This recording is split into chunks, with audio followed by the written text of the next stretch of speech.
საღამო მშვიდობის თბილისის დროით ზუსტად 7 საათი ეთერშია პოზიტივის მთავარი საინფორმაციო გამოშვება. მე ანა აშერდია ვარ, ახლა ამბებში ნახოთ. თავდასხმა ცილის წამებაზე აგებული რეზოლუციებით და ზეწოლის იარაღად გამოყენებული ევროპული ინსტიტუტები. როგორია ოფიციალური თბილისის პასუხი Deep State-ის მიერ ორგანიზებულ შანტაჟის პოლიტიკაზე. პოლიტიკური შეფასებები რამდენიმე წუთში. საქართველოს სტრატეგიული როლისა და ქართველი ხალხის არჩევანის იგნორირება. ევროკავშირის შავი ზღვის სტრატეგიაზე მთავარი დამაკავშირებელი ქვეყნის საქართველოს გარეშე მუშაობს. რით ხსნის მმართველი გუნდი ევრობიუროკრატების ალოგიკურ პოლიტიკას. 14 გამოვლენილი დანაშაული და პასუხისგებაში მიცემული 28 პირი. ბრძოლა კორუფციულ დანაშაულთან გრძელდება. რა მტკიცებულებები გაასაჯაროვა სახელმწიფო უსაფრთხოების სამსახურმა. მოხუცთა თავშესაფარი დღის ცენტრი და სკოლამდელი აღზრდის ცენტრი. ბათუმში საქველმოქმედო და საგანმანათლებლო ცენტრის მშენებლობა საფუძველი ჩაეყარა. რას მოიცავს პროექტი და ვიზე იქნება გათვლილი ცენტრი ბეთლემი. გლდანის რაიონში თანამედროვე სტანდარტების საბავშვო ბაღი აშენდება. რამდენ აღსაზრდელზე იქნება გათვლილი სკოლამდელი აღზრდის დაწესებულება და რას ითვალისწინებს პროექტი.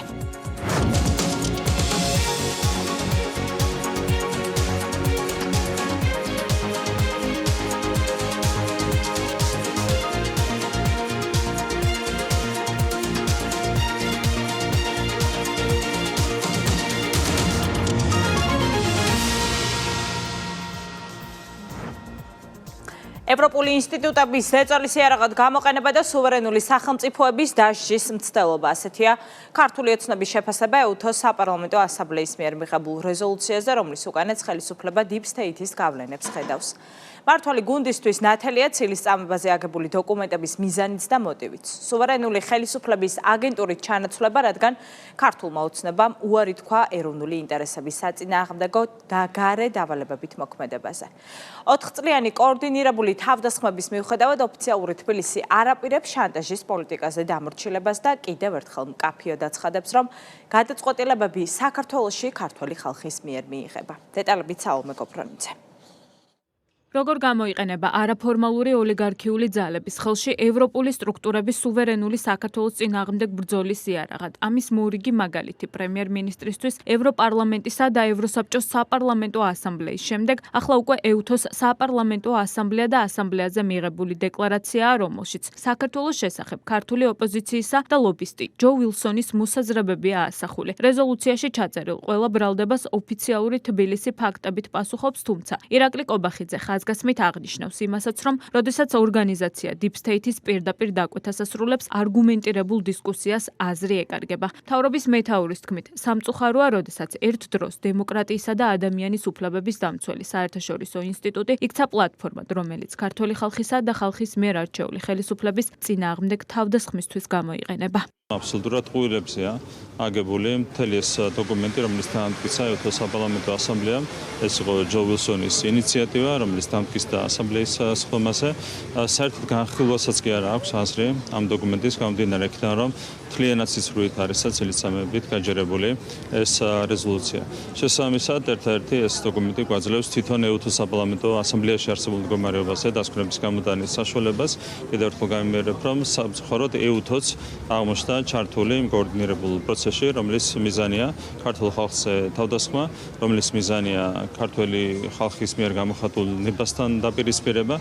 ჯო ვილსონის მიერ მომზადებული ტექსტი, რომელიც EUTHO-ს საპარლამენტო ასამბლეის დეკლარაციის ნაწილია, 4 თვის წინ დაწერილ EUTHO-ს მოსკოვის მექანიზმის დასკვნას იმეორებს. დასკვნას, რომელიც ოფიციალური თბილისისთვის პოლიტიკურად მიკერძოებულია, შეიცავს ფაქტობრივ უზუსტობებს და არ ასახავს ქვეყანაში არსებულ რეალობას. მოსკოვის მექანიზმის ანგარიშის ავტორმა თავადაც აღიარა, რომ მას საქართველოში ვითარების საფუძვლიანად შესასწავლად დრო არ ჰქონდა. მიუხედავად ამისა, ქართული ოპოზიცია ამტკიცებს, რომ რეზოლუცია ობიექტურ სამართლებრივ ფაქტებს ეფუძნება.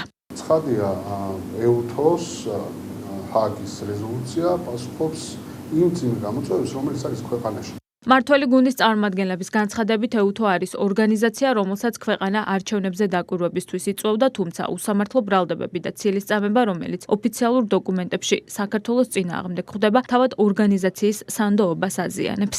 ჩვენ ხა მიჩვეულები ვიყავით ევრო პარლამენტარების მხრიდან მიღებულ ამ ტიპის რეზოლუციებს, რომელსაც არანაირი ფასი არ აქვს. ამ ეუთოს რეზოლუციის შინაარსსაც თუ ნახავთ, რა თქმა უნდა, ყველა მიხვდება, რომ სიცრუეზე და ცილისწამებაზეა ყველაფერი დაფუძნებული და მას არანაირი ფასი არ აქვს, უბრალოდ გულდასაწყვეტია, როდესაც ასეთი ორგანიზაცია, რომელსაც არჩევნებზე იწვევ, რომ არჩევნები შეგიფასოს, სიცრუით და ტყუილით გაჯერებულ რეზოლუციას იღებს. რა სანდოობა უნდა კონდეს ეუთოს ამის შემდეგ? ან როგორ უნდა მოიწვიოს ნორმალურმა განვითარებულმა ქვეყანამ ამ ტიპის ორგანიზაცია იმისთვის, რომ შენ არჩევნებს დააკვირდეს? ფუნქცია დაკარგული ორგანიზაციები დღეს მიედმოეთ აკეთებენ ყველაფერს გარდა იმისა, რაც არის მათი ფუნქცია. სამწუხაროდ ეს არაფორმალური გავლენა ამ ორგანიზაციებში დღეს ღრმად იგრძნობა და ჩვენ ხედავთ რეალურად იმ აბსოლუტურად არაპრაგმატულ და ცილისწამებულ განცხადებებს თუ რეზოლუციებს, რასაც ზოგიერთი მათგანი იღებს ხოლმე. მე არ მაქვს იმისი მოლოდინი, რომ რაღაც განსაკუთრებული რეაქცია და რეაგირება იქნება ამ ორგანიზაციების მხრიდან. სამწუხარო ფაქტი არის, რომ 39-მა ბიუროკრატმა ფაქტობრივად ძირი გამოუთხარა ეუთოს ინსტიტუტის ავტორიტეტს და მის სანდოობას, ვინაიდან ამ რეზოლუციით ფაქტობრივად მათ შეურაცხყოფა მიაყენეს იმ ისტორიას, რაც ეუთოს გააჩნია. და ამავდროულად იმ დასკვნებს, რაც სამთავკრებულო მისიას ჰქონდა ეუთო ოდირისას საქართველოს ბოლო საპარლამენტო არჩევნებთან დაკავშირებით. ეუთოს საპარლამენტო ასამბლეამ ჰააგის დოკუმენტი ერთი კვირის წინ დაამტკიცა. კენჭისყრის პროცესის დროს კი საქართველოს საპარლამენტო დელეგაციამ სხდომა პროტესტის ნიშნად დატოვა, თუმცა მანამდე ტრიბუნა ქართულმა კანონმდებლებმა ყველა უარგუმენტო ბრალდებაზე არგუმენტირებული პასუხებისთვის გამოიყენეს და დოკუმენტი მწვავედ გააკრიტიკეს. ევროკავშირის შავი ზღვის სტრატეგიაზე აქტიურად მუშაობს, თუმცა პარალელურად უარს ამბობს მთავარი დამაკავშირებელი და სტრატეგიული როლის მქონე ქვეყნის ხელისუფლებასთან დიალოგზე. ევროკავშირის საგარეო საქმეთა მინისტრებმა შავი ზღვის რეგიონის მიმართ ევროპული კავშირის სტრატეგიული მიდგომის საკითხებზე ისე იმსჯელეს, რომ საქართველო არ უხსენებიათ. მეტიც ევროკავშირის უმაღლესმა წარმომადგენელმა კვლავ ნეგატიურ კონტექსტში მოიხსენია ქართველი ხალხის მიერ არჩეული ხელისუფლება. მორიგ უსამართლო თავდასხმაზე მკაცრია ოფიციალური თბილისის პასუხიც, მართველი გუნდი ბიუროკრატების მხრიდან ქართველი ხალხის ნებისა და საქართველოს სტრატეგიული როლის იგნორირებაზე საუბრობს, რაც მათივე შეფასებით აზიანებს როგორც ევროპულ ინტერესებს, ასევე ევროპელი ლიდერების რეპუტაციას. დეტალები ჩვენ სიუჟეტში. შავი ზღვის რეგიონის მიმართ ევროპული კავშირის სტრატეგიული მიდგომის საკითხზე ევროკავშირის წევრი ქვეყნების საგარეო საქმეთა მინისტრებმა საქართველოს გარეშე იმსჯელეს, რაც პრემიერ-მინისტრის შეფასებით ევრობიუროკრატიის მიდგომების აბსურდულობას კიდევ ერთხელ უსვამს ხაზს. ირაკლი კობახიძის განცხადებით, საქართველოს შავ ზღვასთან 7 ქვეყანას აკავშირებს, რაზე თვალის დახუჭვაც ღიმილის მომგვრელია. განიხილავენ შავი ზღვის საკითხებს საქართველოს გარეშე, მაშინ როდესაც საქართველო უზრუნველყოფს 7 ქვეყნისთვის კავშირის შავ ზღვასთან, ანუ რამხელა აბსურდში არიან შესული, თავადაც შეგიძლიათ განსაჩვენოთ. მეორე მხრივ ისინი საუბრობენ ქართულ ხალხზე ცალკე და საქართველოს ხელისუფლებაზე ცალკე, მაშინ როდესაც ქართულმა ხალხმა ძალიან მყარად გამოუცხადა ნდობა საქართველოს ხელისუფლებას, ასე დროს, როდესაც ხელოვნურად ცდილობს გააცალკევა ერთმანეთსგან ქართული ხალხი და ხელისუფლება, ეს არის ის მიდგომა, რასაც მანამდე ვიცნობდით ჩვენ, რუსეთის ფედერაცია არ აღიარებდა სუვერენიტეტს, საქართველოს სუვერენიტეტს, საქართველოს ტერიტორიების 20%-ის მიმართ, ახლა ხედავთ, რომ ქალბატონი კაია კალასი არ აღიარებს საქართველოს სუვერენიტეტს, საქართველოს ტერიტორიის 100%-ის მიმართ. ევროკავშირის უმაღლესმა წარმომადგენელმა მინისტერიალის შედეგების შეჯამებისას თქვა, რომ შავი ზღვის სტრატეგია, რომელიც ჯერ კიდევ გასული წლიდან შემუშავდა, განხორციელების ფაზაშია, თუმცა როგორ უნდა განხორციელდეს პროექტი საქართველოს მოსახლეობის უმრავლესობის მიერ არჩეული ხელისუფლების ჩართულობის გარეშე, საკითხზე კალას არ უსაუბრია. შავი ზღვის საზღვაო უსაფრთხოების ჰაბი, რომელსაც რუმინეთი და ბულგარეთი ერთად უხელმძღვანელებენ, ხელშეუწყობს საზღვაო ვითარების შესახებ ინფორმირებულობის გაზრდასა და ინფრასტრუქტურის დაცვას. ჩვენ ასევე წარვადგინეთ ამბიციური სატრანსპორტო და საკომუნიკაციო კავშირების განვითარების პროგრამა, რომლის ღირებულებაც მილიარდობით ევროს შეადგენს. ქართულ ოცნებაში განმარტავენ, რომ კალასის მხრიდან ადგილი მოსახლეობის და სახელმწიფოს სუვერენიტეტის უპატივცემულობას აქვს. ეს კი იმ ფონზე, როდესაც სახელმწიფო პარტიამ ჯანსაღი და ურთიერთპატივისცემაზე დაფუძნებული დიალოგის სურვილი არაერთხელ გამოთქვა. მმართველ გუნდში უსვამენ ხაზს, რომ გარე აქტორების რეალური მიზანი ქვეყანაში რევოლუციური პროცესების ხელშეწყობაა. ამ პროექტის განხორციელება საქართველოს გარეშე მე წარმოუდგენლად მგონია.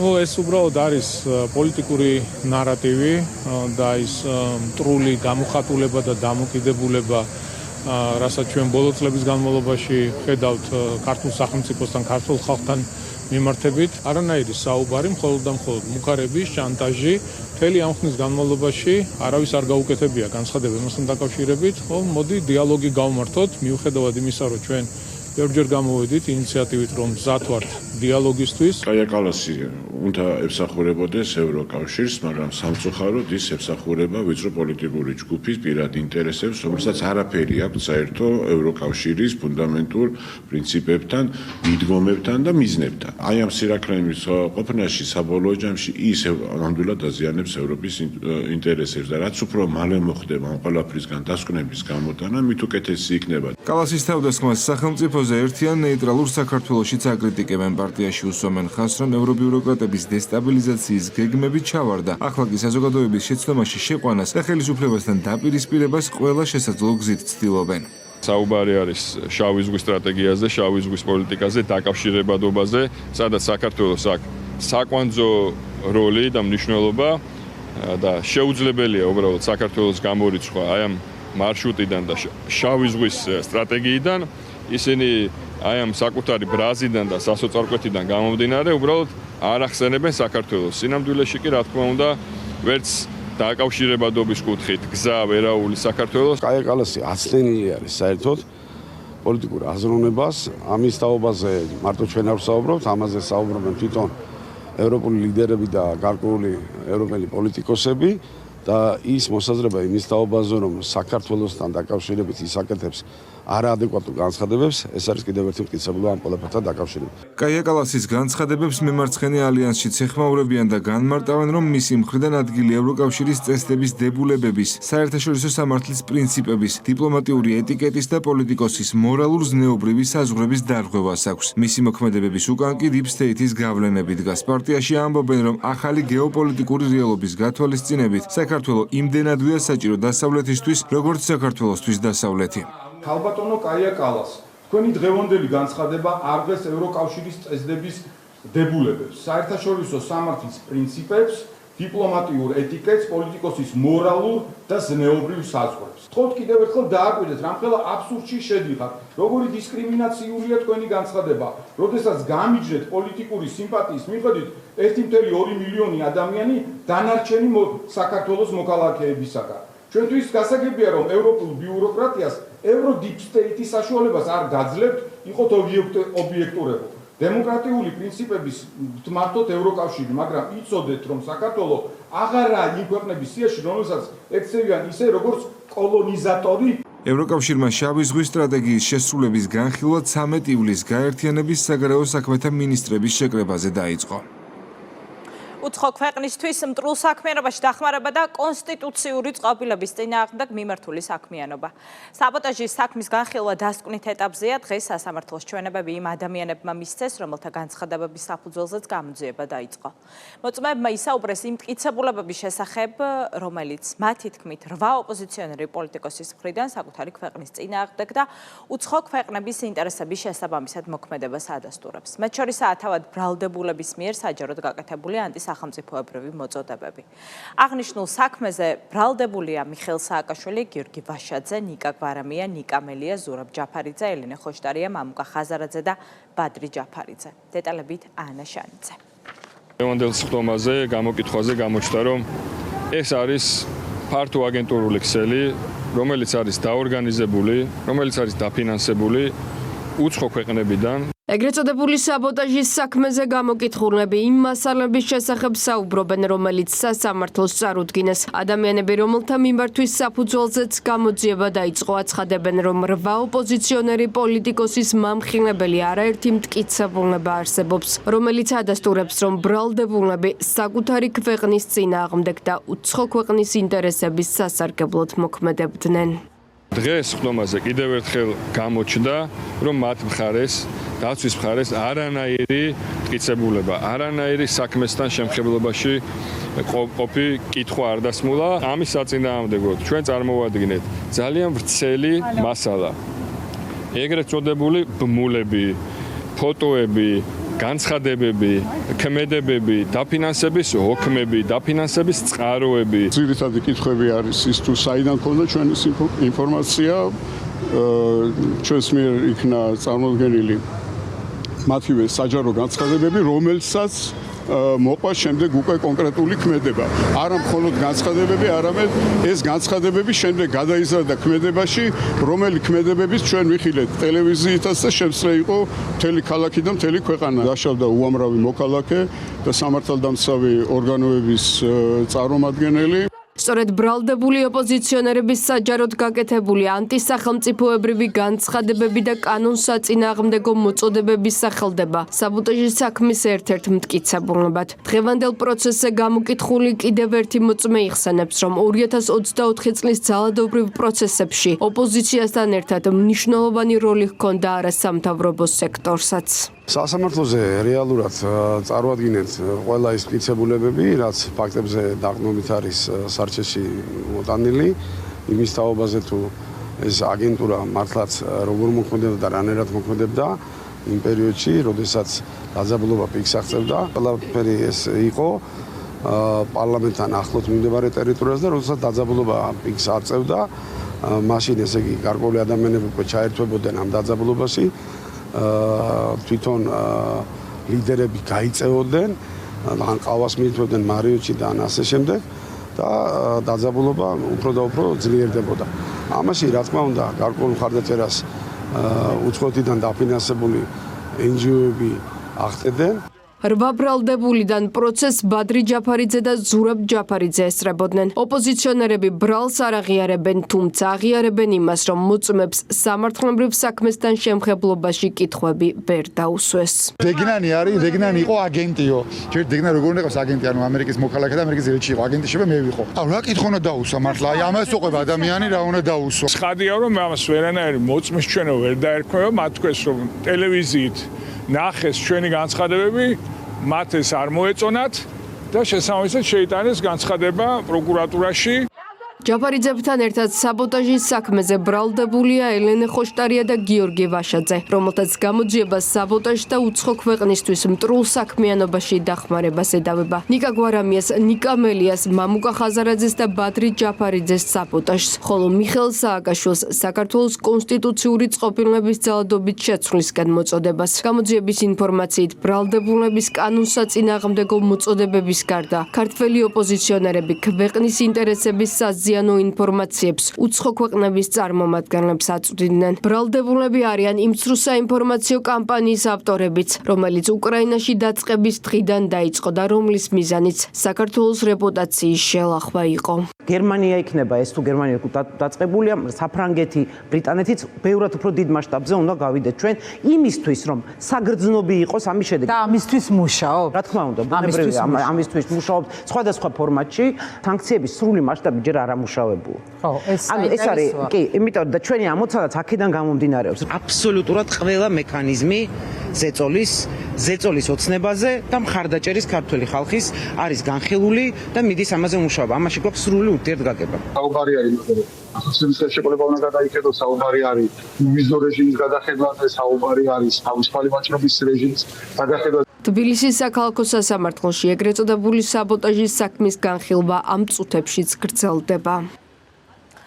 14 სხვადასხვა სისხლის სამართლის საქმე და დაკავებული და პასუხისგებაში მიცემული 28 პირი. სახელმწიფო უსაფრთხოების სამსახურმა საქართველოს რეგიონებში ჩატარებული მასშტაბური ღონისძიების შედეგად კორუფციული დანაშაულები გამოავლინა. საუბარია ქრთამის აღების, სამსახურეობრივი უფლებამოსილების ბოროტად გამოყენების, თაღლითობის მცდელობის და სხვა დანაშაულებრივ ფაქტებზე, რომლებზეც გამოძიება ისევ გრძელდება. უწყებამ კორუფციული დანაშაულების სამსახველი ფარული ვიდეო და აუდიო ჩანაწერებიც გაასაჯაროვა. დეტალებით ბორენა ონიანი. ანტიკორუფციული სააგენტოს თანამშრომლებმა საქართველოს 9 რეგიონში ჯამში 14 სხვადასხვა კორუფციული დანაშაული გახსნეს. მათ შორის საქმე ეხება წალკის, ახალციხისა და თეთრიწყაროს მუნიციპალიტეტებში სხვადასხვა კერძო კომპანიის მიერ გზის, სასმელი წყლის შიდა ქსელისა და საჯარო სკოლების სარეაბილიტაციო სამუშაოების განხორციელებისას თაღლითურად მითვისებულ 10,000-ობით ლარს. გამოძიებამ ასევე დაადგინა, რომ კორუფციულ სქემაში ჩართული პირებიდან რამდენიმე თბილისის საბავშვო ბაღებისა და ბათუმის უფასო სასადილოების მომსახურებისთვის გამოცხადებული სახელმწიფო შესყიდვების ფარგლებში უკანონო ქმედებით სახელმწიფოს 669,497 ლარის ოდენობის ზიანი მიაყენეს. ქრთამის აღების, ყალბი ოფიციალური დოკუმენტების დამზადების, გასაღებისა და ჯგუფურად კომერციული მოსყიდვის, სახელმწიფოს კუთვნილი თანხებისა და მიწის ნაკვეთების თაღლითურად დაუფლებისა და სამსახურებრივი უფლებამოსილების ბოროტად გამოყენების ფაქტებზე დაკავებული და სისხლის სამართლის პასუხისგებაში მიცემულია ჯამში 28 პირი. სახელმწიფო შესყიდვების ფარგლებში სახელმწიფოს კუთვნილი თანხების თაღლითურად დაუფლების ფაქტებზე 5 სხვადასხვა სისხლის სამართლის საქმეზე დაკავებულია 3 პირი, ხოლო 11 პირს წარედგინა ბრალდება. გამოძიებამ დაადგინა, რომ სხვადასხვა დროს დმანისის, გურჯაანისა და წალკის მუნიციპალიტეტების მერიებისა და საკრებულოს წარმომადგენლებმა სამსახურეობრივი უფლებამოსილება ბოროტად გამოიყენეს და ყალბი დოკუმენტაციით სახელმწიფოს კუთვნილი 91,564 კვადრატული მეტრი მიწის ნაკვეთი თაღლითურად მიისაკუთრეს. შედეგად სახელმწიფოს ჯამში 397,804 ლარის ოდენობის ზიანი მიადგა. სახელმწიფოს კუთვნილი მიწის ნაკვეთების თაღლითურად დაუფლების, სამსახურებრივი უფლებამოსილების ბოროტად გამოყენებისა და სამსახურებრივი სიყალბის ფაქტებზე სამსისხლის სამართლის საქმეზე 7 პირს ბრალდება წარედგინა. გამოვლენილია ქრთამის აღების ფაქტებიც. საგამოძიებო მოქმედებებით გაირკვა, რომ ლანჩხუთისა და თეთრიწყაროს მერიებისა და ონის სატყეო სამსახურის წარმომადგენლებმა საქართველოსა და უცხო ქვეყნის მოქალაქეებისგან სახელმწიფოს კუთვნილ მიწაზე ეგრეთ წოდებული დრაივის განთავსების, საფუტკრე მეურნეობის მოსაწყობად სახელმწიფოს საკუთრებაში არსებული მიწის ნაკვეთის გადაცემის, ასევე უკანონოდ მუხის მოჭრისა და სატყეო უბნიდან გამოტანის დაპირების სანაცვლოდ ქრთამი აიღეს. ქრთამის აღების ფაქტებთან დაკავშირებით კი სისხლის სამართლის სამსაქმეზე დაკავებულია 3 პირი. ლანჩხუთისა და თეთრიწყაროს მუნიციპალიტეტების მერიებისა და ონის სატყეო სამსახურის წარმომადგენლებმა საქართველოსა და უცხო ქვეყნის მოქალაქეებისგან კანონით აკრძალული მუხის მოჭრისა და სატყეო უბნიდან გამოტანის დაპირების სანაცვლოდ ქრთამი აიღეს. სახელმწიფო უსაფრთხოების სამსახურმა ყალბი ოფიციალური დოკუმენტების დამზადების ბრალდებით 4 პირი დააკავა. გამოძიების ინფორმაციით ბრალდებულებმა სხვადასხვა დროს ყალბი მართვის მოწმობის, საქართველოს მოქალაქის პასპორტისა და ერთ-ერთი კერძო უნივერსიტეტის ყალბი ბაკალავრის დიპლომის დამზადებისა და გასაღების სანაცვლოდ ქრთამი აიღეს. საქმის მასალებში დევს ფარული საგამოძიებო მოქმედებებით მოპოვებული ვიდეო მტკიცებულებებიც. სასამართლოს განჩინებების საფუძველზე განხორციელდა ფარული საგამოძიებო მოქმედებები, რის შედეგადაც მოპოვებულია აღნიშნული დანაშაულებრივი ქმედების ჩადენის ამსახველი აუდიო და ვიდეო მტკიცებულებები. აღნიშნულ დანაშაულებრივ ქმედებებთან დაკავშირებით გამოძიება მიმდინარეობს.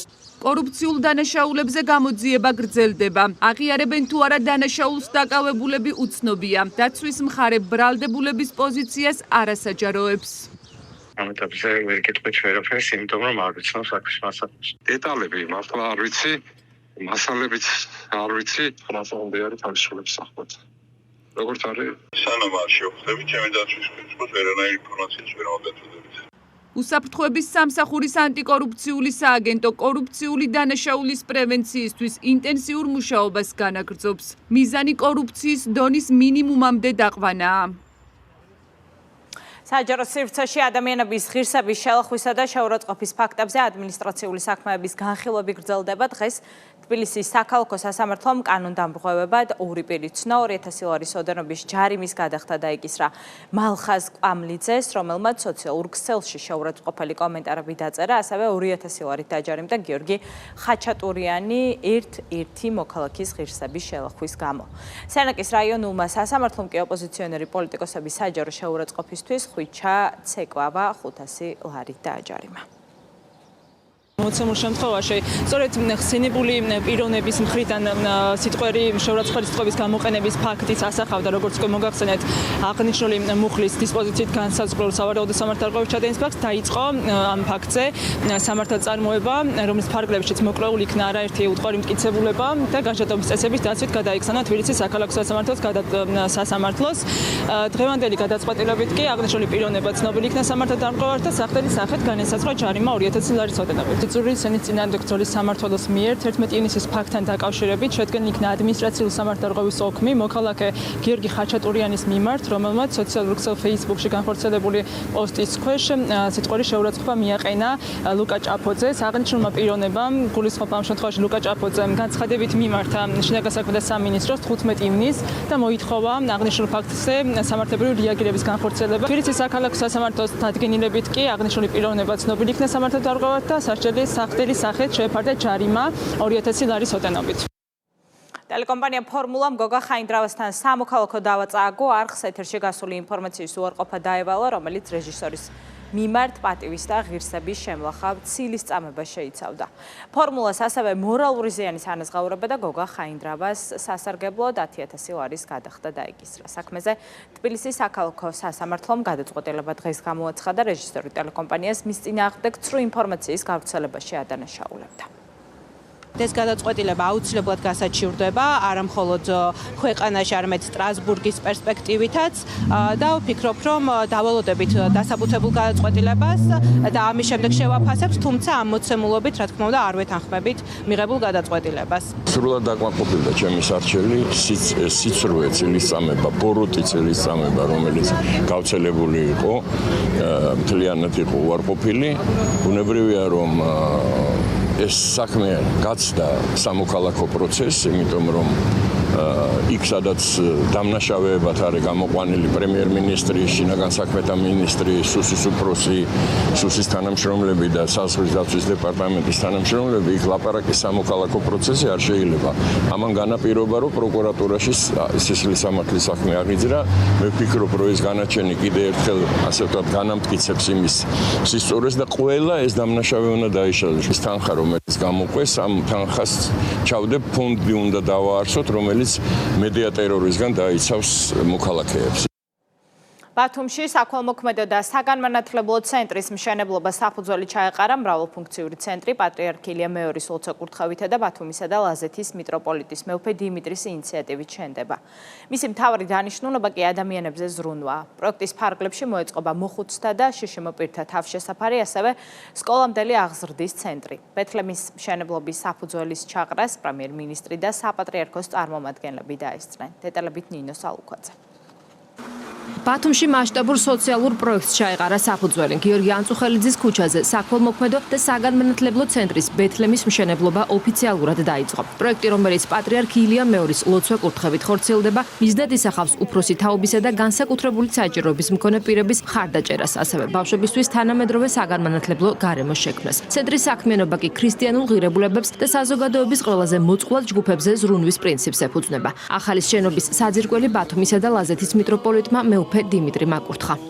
დღეს საფუძველი ეყრება უმნიშვნელოვანეს პროექტ საქველმოქმედო საგანმანათლებლო ცენტრ ბეთლემს, რომელიც უპრეცედენტოა ჩვენი ქვეყნის და ეკლესიის ისტორიაში, სადაც განთავსდება ხანდაზმულთა სკოლამდელთა ინკლუზიური სწავლების ცენტრი. ეს იყო მისი უწმინდესობის სრულიად საქართველოს კათოლიკოს პატრიარქ ილია მეორის ოცნება და იდეა განეხორციელებინა ეს პროექტი და დღეს ჩვენ ამ პროექტს უძღვნით მის ხსოვნას. ჩვენი ეპარქია დღენიად გზრუნავდა მზრუნველობა მოკლებულ ადამიანებზე, რომელიც სამწუხაროდ დღემდე მოწყვლად ფენად რჩება. საქართველოს მართლმადიდებელი ეკლესიაში ეს ერთადერთი სახლია არსებული, სადაც უანგაროდ ემსახურებიან ხანდაზმულებს და შეზღუდული შესაძლებლობების პირებს. ამიტომ მთელი საქართველოს მასშტაბით გვიხდება ამ ადამიანებზე ზრუნვა. მრავალფუნქციური ცენტრი 11500 კვადრატულ მეტრ ფართობზე გაშენდება. პროექტის ფარგლებში მოიწყობა მოხუცთა და შეზღუდული შესაძლებლობის მქონე პირთა 150 ადგილიანი თავშესაფარი, სადაც ბენეფიციერები 24 საათიან მომსახურებას მიიღებენ. გარდა ამისა, ცენტრში ფუნქციონირებს 100 ბენეფიციარზე გათვლილი დღის ცენტრი და 150 აღსაზრდელზე გათვლილი სკოლამდელი აღზრდის დაწესებულება, სადაც მათ შორის ინკლუზიური სწავლების ჯგუფებიც იმოქმედებს. კომპლექსის ტერიტორიაზე წმინდა ეკატერინეს სახელობის ტაძარიც აშენდება. ამ ეტაპისთვის ვასრულებთ საძირკვლის სამუშაოებს, გრუნტის ამოღებას, გატანას, დასატყობებას გარკვეულ ტერიტორიაზე. დაახლოებით 1 კვირის შიგნით დავიწყებთ საძირკვის მოსამზადებელ სამუშაოებს, ბეტონირების სამუშაოებს. ბეთლემის მშენებლობის საფუძვლის ჩაყრის ღონისძიებას პრემიერ-მინისტრი აჭარის მთავრობის თავმჯდომარე, ასევე აღმასრულებელი და საკანონმდებლო ხელისუფლების წარმომადგენლები ესწრებოდნენ. ირაკლი კობახიძემ ხაზი გაუსვა პროექტის მნიშვნელობას და აღნიშნა, რომ ცენტრის მთავარი მისია ადამიანებზე ზრუნვა. მთავრობის მეთაურმა განსაკუთრებული მადლობა გადაუხადა იდეის მთავარ სულისჩამდგმელს მეუფე დიმიტრის. ეს არის ძალიან განსაკუთრებული ზრუნვით შექმნილი პროექტი და ასევე ხაზგასასმელია ის, რომ ეს პროექტი ხორციელდება და მასაფუძველი ეყრება ორი პატრიარქის ლოცვა კურთხევით, ილია მეორის და შიო მესამის ლოცვა კურთხევით, რაც თავისთავად უკენიშნავს იმას, რომ ეს წამოწყება იქნება ძალიან წარმატებული და ის ძალიან დიდ სიკეთეს მოუტანს როგორც ბათუმს, ბათუმელებს, ასევე მთლიანად რეგიონისთვის არის ეს ცენტრი ძალიან მნიშვნელოვანი. მე მინდა მადლობა გადავუხადო ყველას, ვინც ჩართული იყო ამ იდეის მომზადებაში და მის ხორციელსხმაში. მადლობა მინდა გადაუხადო კომპანიის წარმომადგენლებს, კომპანია გუმბათს, რომელიც ააშენებს ამ ცენტრს და როგორც მეუფე ბრძანა, ეს არის ძალიან კარგი ნიმუში იმისა, თუ როგორი იდეები შეიძლება ჩამოყალიბდეს და როგორი იდეები შეიძლება შეესხოს ხორცი მთავრობის, ეკლესიის და ბიზნესის თანამშრომლობით. 150 როგორც ძანეთ მეუფეო სტაციონარში იქნება უпроსტ თაობის წარმომადგენლები, 100-მდე იქნება დღის ცენტრში, ასევე საბავშვო ბაღში 150-მდე აღსარდელი ისწავლის საბავშვო ბაღში და რაც განსაკუთრებით მნიშვნელოვანია შეზღუდული შესაძლებლობის ბავშვებსაც ექნება შესაძლებლობა აქ ისწავლონ, მიიღონ შესაბამისი სერვისები, იყოს კარგი გარემო, იყოს სრულად ადაპტირებული ეს ცენტრი. სამშენებლო სამუშაოებს კომპანია გუმბათი შეასრულებს. მასშტაბური კომპლექსის მშენებლობა 2 წელში დასრულდება და ბათუმს უნიკალური სოციალური დანიშნულების სივრცე შეემატება. დღესვე მთავრობის მეთაური სოფელ კვირიკეში იმყოფებოდა, სადაც წმინდა კვირიკესა და ივლიტას სახელობის საეკლესიო სამონასტრო კომპლექსის მშენებლობა დაათვალიერა. კომპლექსი 3 გუმბათოვან ტაძარს, სამრეკლოს, სატრაპეზოს და გიმნაზიას მოიცავს. შენობაში ახალგაზრდებისთვის სასწავლო საგანმანათლებლო ცენტრი განთავსდება, სადაც ისინი ტრადიციულ რელიგიურ დისციპლინებთან ერთად კომპიუტერულ მეცნიერებებს და სხვა დარგებს შეისწავლიან.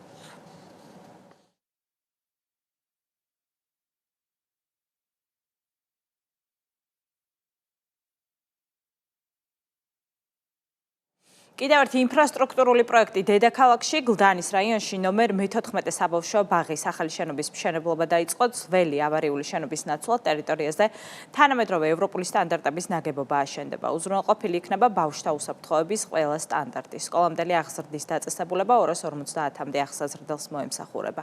საძირკველში სიმბოლური კაფსულა თბილისის მერმა ჩადო. მარიამ რატიანის სიუჟეტი.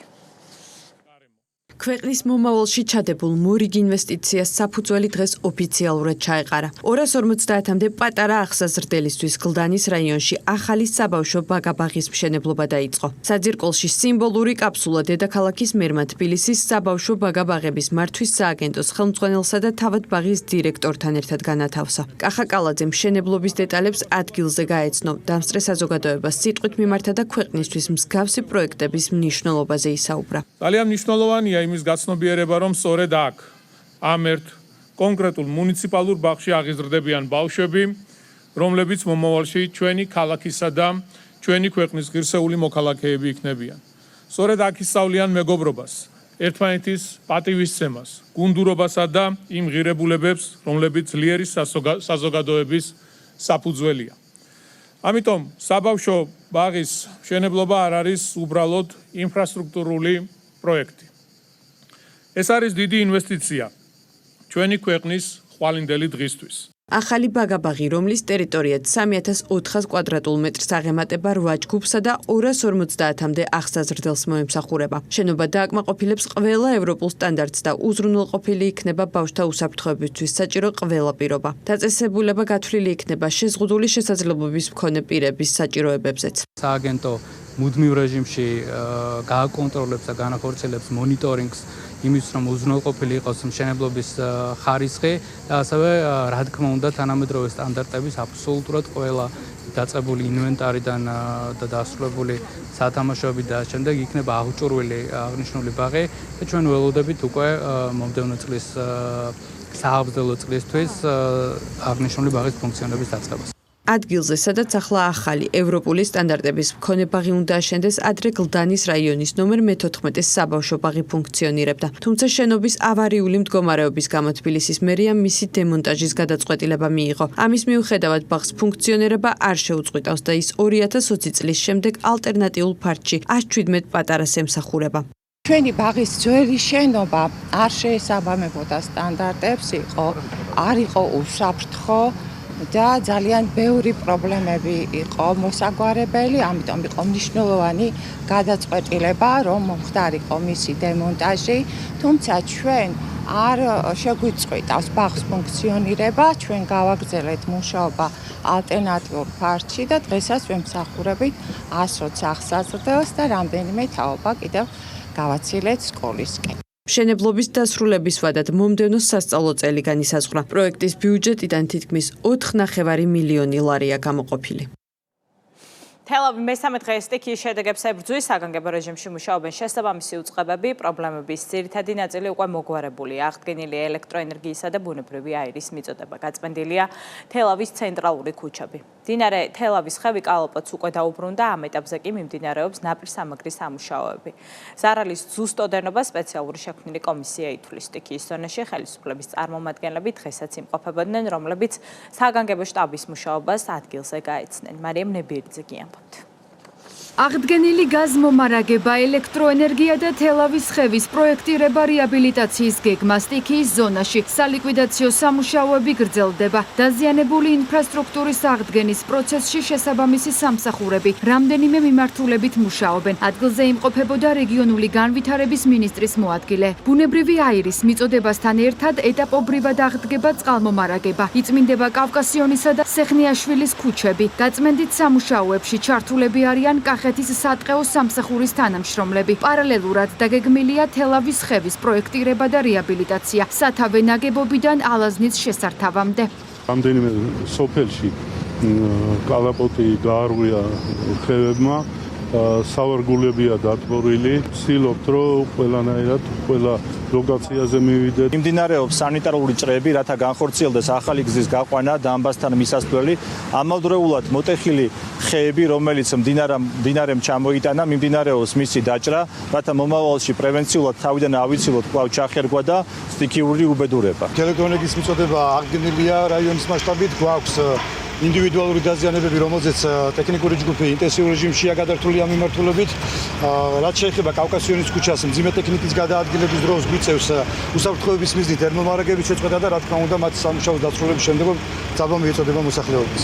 თელავში გადაადგილება აღდგენილია, თუმცა უსაფრთხოების მიზნით შეზღუდვა კვლავ მოქმედებს ვარდოშვილის ქუჩაზე, რომელიც სპეციალისტების დასკვნის საფუძველზე გაიხსნება. ამ ეტაპზე სალიკვიდაციო სამუშაოებში ჩართული ყველა უწყება მოსახლეობის პირველად საჭიროებებს უზრუნველყოფს.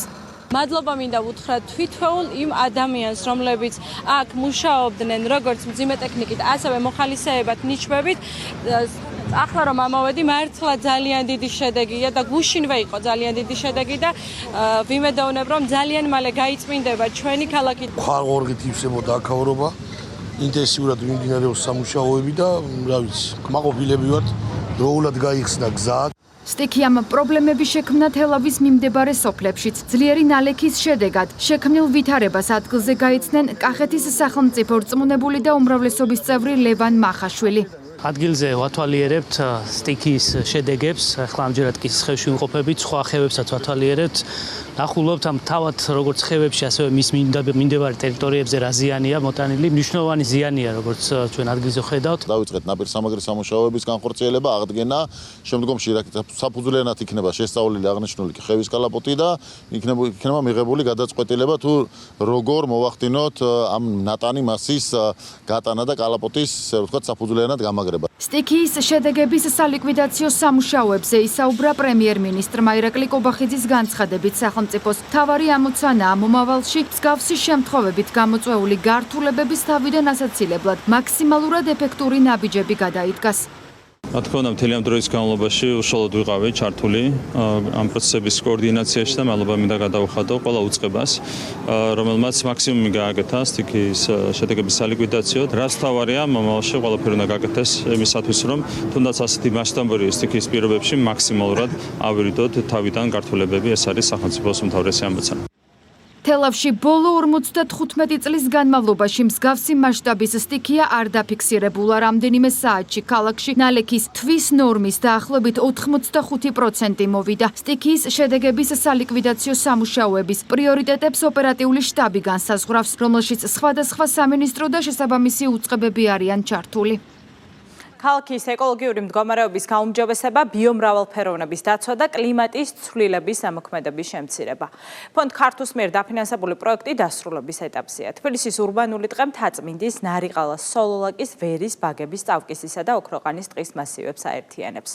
უკვე აღდგა 700 ჰექტარამდე ტერიტორია, მოწესრიგდა საფეხმავლო და ველობილიკები, მოიწყო საპარკე ინფრასტრუქტურა და სპეციალური სივრცე ფრინველებისთვის. ტერიტორიაზე შესრულებულ სამუშაოებს დღეს გარემოს დაცვისა და სოფლის მეურნეობის მინისტრი გაიცნო. დეტალებით ლევან წუწუნავა. გარემოს დაცვისა და სოფლის მეურნეობის მინისტრმა მოადგილებთან და სამინისტროს სისტემაში შემავალი უწყებების ხელმძღვანელ პირებთან ერთად თბილისის ურბანული ტყის პროექტის ფარგლებში განხორციელებული სამუშაოები დაათვალიერა. როგორც მინისტრმა აღნიშნა, მსგავსი მასშტაბის პროექტი ქალაქის ეკოლოგიური მდგომარეობის გაუმჯობესებისთვის ახალ შესაძლებლობებს ქმნის. ხელს უწყობს ბიომრავალფეროვნების დაცვას და მნიშვნელოვანი წვლილი შეაქვს კლიმატის ცვლილების ზემოქმედების შემცირებაში.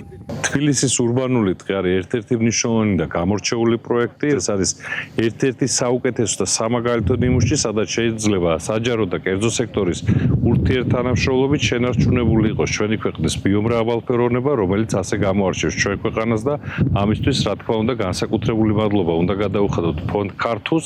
თბილისის მასშტაბით უკვე რეაბილიტირებულია 700 ჰექტრამდე ტერიტორია, დარგულია 700.000-მდე ნერგი, განახლებულია 45 კილომეტრამდე საფეხმავლო და ველობილიკი, მათ შორის მოეწყო 20 კილომეტრამდე ახალი ბილიკი. მოიჭრა 52.000-მდე გამხმარი ხე და მოეწყო 4 ახალი ჭაბურღილი, რომლებიც დაახლოებით 200 ჰექტრამდე ტერიტორიას სარწყავის სისტემით ამარაგებს. რეკრეაციული მიზნებისთვის ტერიტორიაზე შეიქმნა ტურისტული ინფრასტრუქტურა, რომელიც მაქსიმალურად არის მორგებული არსებულ ლანდშაფტსა და ბუნებრივ რელიეფს. შეირჩა შესაბამისი ჯიშები 42 ნაირსახეობა სხვადასხვა ხის. მათი გეგმიური რგვები მიმდინარეობს 2021 წლიდან. გაკეთდა ასე ვთქვათ მორწყვის სისტემა, დაიქცელა ეს მთელი ეს ტერიტორია. ეს არის ეს უნიკალური ადგილი, რომელიც საშუალებას აძლევს როგორც თბილისელს, ისე აქ ჩამოსულ ტურისტს, ჩაისუნთქოს სუფთაჰაერი, ისეირნოს და დატკბეს აი ამ სილამაზით. პროექტის ფარგლებში განსაკუთრებული ყურადღება ეთმობა ბიომრავალფეროვნების შენარჩუნებასა და ფრინველების ბუნებრივ გარემოში დაბრუნებას. ამ მიზნით გამოყენებულია ფრინველების გამრავლებისა და ბუნებაში დაბრუნების მეთოდი, რაც ხელს უწყობს პოპულაციის აღდგენას. ფონდი ქართუს დაფინანსებით თბილისის შემოგარენში მთაწმინდის ფერდობზე იქნება ურბანული ტყე, რაც არის უმნიშვნელოვანესი ჩვენი დედაქალაქისთვის. დღეს აღნიშნულ პროექტს გავეცანით მინისტრთან ერთად. ამ პროექტის განხორციელება, როგორც აღნიშნე, ძალიან მნიშვნელოვანია ჯანსაღი გარემოს და სუფთაჰაერის შექმნისთვის, რაც ურბანიზაციის პირობებში არის უმნიშვნელოვანესი ჩვენი დედაქალაქისთვის. გარემოს დაცვის სამინისტროს პრაქტიკულად ყველა ხელმძღვანელი პირები და სტრუქტურები მოვიდნენ, დაათვალიერებინეთ ზუსტად ის შედეგები, რაც თავიდანვე ერთად ქონდა გავლილი. ისინი აქტიურად იყვნენ ჩართულები კვლევით ნაწილშიც და ძალიან მადლიერი ვართ მათი მხარდამჭერის. თბილისის ურბანული ტყე დასრულების ეტაპზეა. მიზანი თბილისის ტერიტორიაზე მწვანე სივრცეების აღდგენა, ეკოსისტემის გაძლიერება და მოქალაქეებისთვის რეკრეაციული გარემოს გაუმჯობესებაა. პროექტს სრულად საერთაშორისო საქველმოქმედო ფონდი ქართუ აფინანსებს. ეს იყო პოზიტივის საინფორმაციო გამოშვება 7 საათზე, მოხალამდე გემშვიდობებით ნახვამდის.